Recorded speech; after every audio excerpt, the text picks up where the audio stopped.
Hello everyone, स्वागत है आपके अपने यूट्यूब चैनल इडूमैन और रैकशीट पर।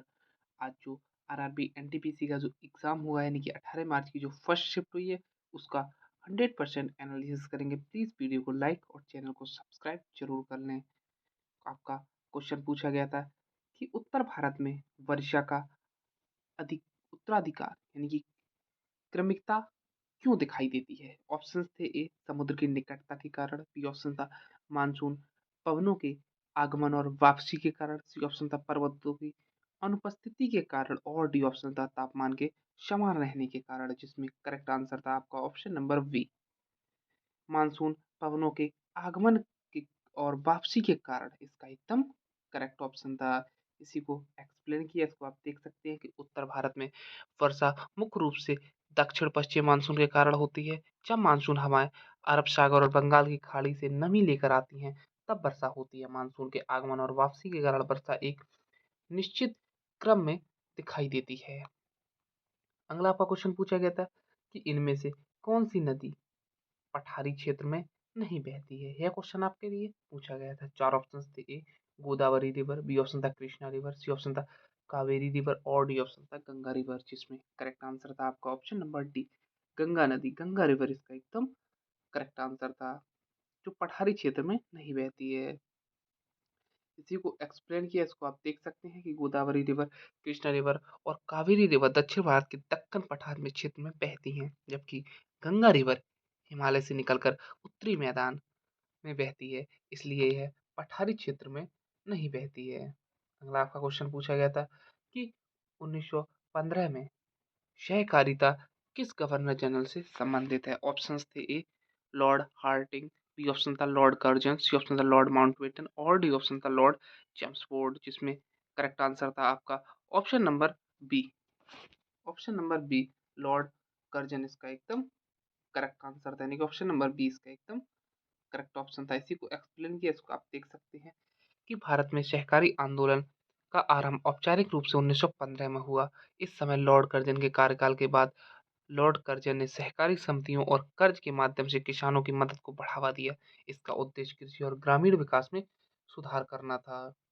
अगला आपका क्वेश्चन पूछा गया था, इससे पहले प्लीज वीडियो को लाइक और चैनल को सब्सक्राइब जरूर करें। क्वेश्चन था, रासलीला नृत्य के दौरान किसकी भक्ति का प्रदर्शन होता है। चार ऑप्शन थे: ए शिवा, बी ऑप्शन था रामा, सी ऑप्शन था कृष्णा, और डी ऑप्शन था हनुमान, जिसमें करेक्ट आंसर था आपका option number C, Krishna. Krishna इसका एकदम करेक्ट आंसर था, यानी कि ऑप्शन नंबर सी इसका एकदम करेक्ट ऑप्शन था। इसी को एक्सप्लेन किया है कि रासलीला एक प्रसिद्ध नृत्य नाटक है। इसमें कृष्णा और राधा की लीलाओं का प्रदर्शन किया जाता है। यह विशेष रूप से उत्तर प्रदेश और के मथुरा और वृंदावन क्षेत्र में लोकप्रिय है। इसमें भगवान कृष्ण की गोपियों के साथ रास की कथा को नृत्य और संगीत के माध्यम से दिखाया जाता है। अगला आपका क्वेश्चन पूछा गया था कि इनमें से कौन सा वर्षा वृष्टि क्षेत्र में आता है। चार ऑप्शन थे: ए राजस्थान, बी ऑप्शन था हरियाणा, सी ऑप्शन था मेघालय, और डी ऑप्शन था पंजाब, जिसमें करेक्ट आंसर था option number C, Meghalaya. Meghalaya इसका एकदम करेक्ट आंसर था, यानी कि ऑप्शन नंबर सी इसका एकदम करेक्ट ऑप्शन था। इसी को एक्सप्लेन किया, इसको आप देख सकते हैं कि वर्षा वृष्टि क्षेत्र वह क्षेत्र है जहाँ वार्षिक वर्षा बहुत अधिक होती है, मुख्यतः मानसून की वजह से। भारत में सबसे अधिक वर्षा मेघालय में होती है, विशेष रूप से चेरापूंजी और मानसून नाम में। अन्य विकल्प जैसे राजस्थान, हरियाणा और पंजाब में वर्षा कम होती है और वे अधिकतर शुष्क और अर्ध शुष्क क्षेत्र में आते हैं। अगला क्वेश्चन आपका पूछा गया था कि 2.5 दिन का झोपड़ा मस्जिद किस वंश के शासनकाल में बनी थी। ऑप्शंस थे: ए दिल्ली सल्तनत, गजनबी वंश के, बी ऑप्शन था दिल्ली सल्तनत मुगल वंश के, सी ऑप्शन था दिल्ली सल्तनत कुतुब वंश के, और डी ऑप्शन था दिल्ली सल्तनत के खिलजी वंश के, जिसमें आपका करेक्ट आंसर था ऑप्शन नंबर डी, खिलजी वंश के इसका एकदम करेक्ट आंसर था, यानी कि दिल्ली सल्तनत कुतुबुद्दीन के सॉरी दिल्ली खिलजी वंश के एकदम करेक्ट आंसर था। यही बताया कि 2.5 दिन का झोपड़ा मस्जिद अलाउद्दीन खिलजी ने आमेर राजस्थान में स्थित है। जो 2.5 दिन का झोपड़ा है वह आमेर राजस्थान में स्थित है। यह मस्जिद दिल्ली सल्तनत में के खिलजी वंश के काल में बनी थी। इसे खिलजी सुल्तान कुतुबुद्दीन ऐबक के समय 1199 से 12 ईस्वी के निर्माण में कार्य शुरू हुआ और 2.5 दिन में इसका ढांचा तैयार हुआ, इसलिए इसे अढ़ाई दिन का चौपड़ा कहा जाता है। यह प्रारंभिक इंडो इस्लामिक वास्तुकला और उत्कृष्ट उदाहरण है। अगला आपका क्वेश्चन पूछा गया था कि भारत में उच्च न्यायालय किस क्षेत्र किस अनुच्छेद के तहत रिट जारी करते हैं? चार ऑप्शन थे। ए अनुच्छेद 32, बी ऑप्शन था अनुच्छेद 226, सी ऑप्शन था अनुच्छेद 136 और डी ऑप्शन था अनुच्छेद 356, जिसमें करेक्ट आंसर था ऑप्शन नंबर बी, अनुच्छेद 226 इसका एकदम करेक्ट ऑप्शन था। इसी को एक्सप्लेन किया, इसको आप देख सकते हैं कि article 226 of the constitution of India के तहत उच्च न्यायालय को रिट जारी करने का अधिकार दिया गया है। उच्च न्यायालय मौलिक अधिकारों के उल्लंघन के साथ साथ नए कानूनी अधिकारों की रक्षा के लिए भी रिट जारी कर सकता है। अगला आपका क्वेश्चन पूछा गया था, वित्त वर्ष 2025 तक भारत के सीमेंट क्षेत्र को वार्षिक दर पर क्या रहने का अनुमान है? चार ऑप्शन थे। ए 3 से 4%, बी ऑप्शन था 6 से 7%, सी ऑप्शन था 10 से 12% और डी ऑप्शन था 12 से 15%, जिसमें करेक्ट आंसर था ऑप्शन नंबर बी, 6 से 7% आपका एकदम करेक्ट ऑप्शन था। इसी को एक्सप्लेन किया, इसको आप देख सकते हैं कि रिपोर्टों के अनुसार भारत में सीमेंट उद्योग में वित्त वर्ष 2025 के आसपास लगभग 6 से 7% वार्षिक वृद्धि का अनुमान लगाया गया था। यह वृद्धि मुख्य रूप से आवास और बुनियादी ढांचा परियोजनाओं की बढ़ती मांग के कारण है। अगला क्वेश्चन आपका पूछा गया था कि शहनाई ए मंडी नामक बाजार व्यवस्था किसके द्वारा शुरू की गई थी? चार ऑप्शन थे। ए अकबर, बी ऑप्शन था अलाउद्दीन खिलजी, सी ऑप्शन था मोहम्मद बिन तुगलक और डी ऑप्शन था शेरशाह सूरी, जिसमें करेक्ट आंसर था आपका option number B, Alauddin Khilji इसका एकदम करेक्ट ऑप्शन था। इसी को एक्सप्लेन किया, इसको आप देख सकते हैं कि अलाउद्दीन खिलजी ने अपने शासनकाल में बाजार नियंत्रण नीति लागू की थी। इसी के अंतर्गत जो शहनाई ये मंडी नामक बाजार व्यवस्था शुरू की गई थी। इसका उद्देश्य अनाज और अन्य आवश्यक वस्तुओं के दाम नियंत्रित करना और सैनिकों व जनता को सस्ती दर पर वस्तुएं उपलब्ध कराना था। अलाउद्दीन खिलजी इसका एकदम करेक्ट ऑप्शन था। अगला क्वेश्चन पूछा गया था कि सबसे बड़ा चाय बागान किस क्षेत्र देश में है? चार ऑप्शन थे। ए इंडिया, बी ऑप्शन था चाइना, सी ऑप्शन था श्रीलंका और डी ऑप्शन था जापान। आपका करेक्ट आंसर था ऑप्शन नंबर ए, इंडिया इसका एकदम करेक्ट ऑप्शन था, नहीं ऑप्शन नंबर ए इसका एकदम करेक्ट ऑप्शन था। इसी को एक्सप्लेन किया कि दुनिया का सबसे बड़ा चाय बागान जो मोमरे टी इस्टेट है, जो असम में स्थित है। यह लगभग 1150 हेक्टेयर से अधिक क्षेत्र में फैला हुआ है। भारत विश्व के प्रमुख चाय उत्पादक देशों में से एक है। अगला आपका क्वेश्चन पूछा गया था कि टास्क बार का उपयोग क्या है?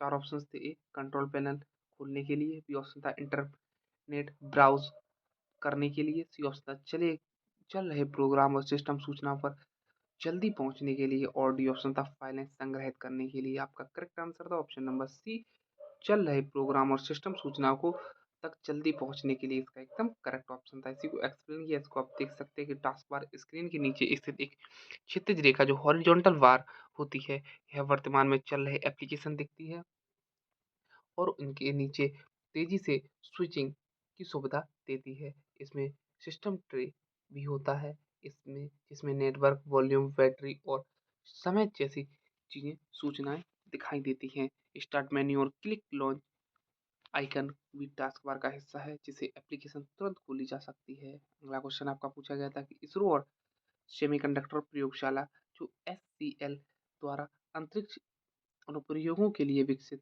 दो 32 बिट माइक्रो प्रोसेसर के नाम क्या है? ऑप्शंस थे। ए विकास पृथ्वी, बी ऑप्शन था विपर और विक्रम, सी ऑप्शन था विकास और वीर और डी ऑप्शन था विक्रम और शंगरिका, जिसमें करेक्ट आंसर था ऑप्शन नंबर बी, यानी कि विपर और विक्रम इसका एकदम करेक्ट ऑप्शन था। इसी को एक्सप्लेन किया, इसको आप देख सकते हैं कि इसरो और सेमीकंडक्टर लेबोरेटरी SCL ने अंतरिक्ष अनुप्रयोगों जैसे उपग्रह और रॉकेट सिस्टम के लिए दो 32 बिट माइक्रो प्रोसेसर विकसित किए हैं। अगला क्वेश्चन आपका पूछा गया था कि तीरंदाजी विश्व कप 2025 में कांस्य पदक यानी कि ब्रॉन्ज किसने जीता है? चार ऑप्शन थे। ए दीपिका कुमारी, बी ऑप्शन था अभिषेक वर्मा, सी ऑप्शन था ऋषभ यादव और डी ऑप्शन था ज्योति सुरेख वेन्नम, जिसमें आपका करेक्ट आंसर था ऑप्शन नंबर डी, यानी कि ज्योति सुरेखा वेन्नम आपका एकदम करेक्ट ऑप्शन था। इसी को हमने एक्सप्लेन किया, इसको आप देख सकते हैं कि एक्चुअली वर्ल्ड कप फाइनल 2025 में ज्योति सुरेखा वेन्नम ने महिला कंपाउंड व्यक्तिगत स्पर्धा में कांस्य यानी कि ब्रॉन्ज पदक जीता। यह भारत के लिए विश्व कप फाइनल में महिला कंपाउंड इवेंट पदक था। अन्य विकल्प जैसे ऋषभ यादव, दीपिका कुमारी और अभिषेक वर्मा ने अलग-अलग टूर्नामेंट में भाग लिया था, लेकिन कांस्य पदक ज्योति सुरेखा वेन्नम ने ही हासिल किया था, यानी कि यही आपका एकदम करेक्ट ऑप्शन था। अगला क्वेश्चन आपका था कि हड़प्पा सभ्यता में औजार किस चीज से बनाए जाते थे? चार ऑप्शन थे। ए पत्थर, बी ऑप्शन था कांस्य, सी ऑप्शन था लोहा और डी ऑप्शन था लकड़ी, जिसमें करेक्ट आंसर था ऑप्शन नंबर ए पत्थर इसका एकदम करेक्ट आंसर था। इसी को हमने एक्सप्लेन किया, इसको आप देख सकते हैं कि हड़प्पा सभ्यता जो इंडस वैली सिविलाइजेशन प्राचीन सभ्यता में एक नदी घाटी सभ्यता थी। यहाँ के लोग मुख्यतः पत्थर, हड्डी और सीप के औजार बनाते थे। कांस्य का उपयोग, जो ब्रॉन्ज का उपयोग भी होता था, लेकिन आधिकारिक और दैनिक कामों में औजार मुख्यतः पत्थर के बने होते थे। उदाहरण जैसे पत्थर की कुड़ाली, खुरपी, नक्काशी के उपकरण आदि। अगला क्वेश्चन आपका पूछा गया था कि दक्षिण पश्चिम और उत्तर पूर्वी मानसून में से कहाँ वर्षा सबसे अधिक होती है? ऑप्शन थे। ए राजस्थान, बी ऑप्शन था मध्य प्रदेश, सी ऑप्शन था मेघालय और डी ऑप्शन था गुजरात, जिसमें आपका करेक्ट आंसर था ऑप्शन नंबर सी मेघालय आपका एकदम करेक्ट आंसर था। इसी को एक्सप्लेन किया, इसको आप देख सकते हैं कि दक्षिण पश्चिम मानसून, यह मानसून अरब सागर और बंगाल की खाड़ी से नमी लेकर आता है। पश्चिम घाट और उत्तर पूर्वी क्षेत्र में यह भारी वर्षा करता है। उत्तर पूर्वी मानसून, यह मानसून बंगाल की खाड़ी से दक्षिण पूर्वी तटों की ओर आता है। तमिलनाडु और आसपास के क्षेत्रों में वर्षा बढ़ाता है। सबसे अधिक वर्षा भारत में, सबसे अधिक वर्षा मेघालय की चिरापुंजी और मानसून क्षेत्रों में होती है। चिरापुंजी को विश्व की सबसे वर्षा वाले स्थानों में से एक माना जाता है। अगला क्वेश्चन आपका पूछा गया था कि 103वें संविधान संशोधन के तहत ईडब्ल्यूएस को कितना प्रतिशत आरक्षण दिया गया था? चार ऑप्शन थे। ए 5%, बी ऑप्शन था 10%, सी ऑप्शन था 15% और डी ऑप्शन था 20%। करेक्ट आंसर था आपका option number C, sorry option number B 10% आपका एकदम करेक्ट आंसर था। इसी को एक्सप्लेन किया, इसको आप देख सकते हैं कि 103वां संविधान संशोधन 2019 में भारत में इकोनॉमिकली वीकर सेक्शन ईडब्ल्यूएस के लिए आरक्षण, जो ईडब्ल्यूएस के लिए है वह आरक्षण की अनुमति देता है। इसके तहत सभी सरकारी नौकरियों और शैक्षिक संस्थानों में 10% का आरक्षण दिया गया। यह आरक्षण एससी, एसटी, ओबीसी के लिए पहले ही से मौजूद आरक्षण के अतिरिक्त है। ईडब्ल्यूएस आरक्षण केवल उन नागरिकों के लिए है जिनकी आर्थिक स्थिति कमजोर है और जो किसी अन्य आरक्षण श्रेणी में शामिल नहीं है। अगला क्वेश्चन आपका पूछा गया था कि सांख्यिकी और कार्यक्रम कार्यान्वयन मंत्रालय द्वारा उपभोक्ता मूल्य सूचकांक और औद्योगिक उत्पादन सूचकांक कितने समय पर जारी होते हैं? चार ऑप्शन थे। ए प्रति वर्ष, बी ऑप्शन था प्रति माह, सी ऑप्शन था प्रति तिमाही और डी ऑप्शन था प्रति छमाही। करेक्ट आंसर था आपका ऑप्शन नंबर बी प्रति माह आपका एकदम करेक्ट आंसर था। मंथली इसका एकदम करेक्ट ऑप्शन था। इसी को एक्सप्लेन किया, इसको आप देख सकते हैं कि ministry of statistics and programme implementation, जो MOSPI भारत में आर्थिक और सामाजिक डेटा एकत्र करता है। उपभोक्ता मूल्य सूचकांक CPI यह मासिक आधार पर प्रकाशित किया जाता है। CPI से महंगाई की दर का अनुमान लगाया जाता है। औद्योगिक उत्पादन सूचकांक IIP एक यह भी मासिक आधार पर जारी होता है। IIP से औद्योगिक उत्पादन और आर्थिक गतिविधियों का पता चलता है। लगभग आपके सारे क्वेश्चन कंप्लीट हो चुके हैं जो हमें मिले हैं। जितने क्वेश्चंस मिले हैं उसका हमने 100% एनालिसिस किया है। प्लीज़ वीडियो को लाइक और चैनल को सब्सक्राइब जरूर कर लें। Thank you.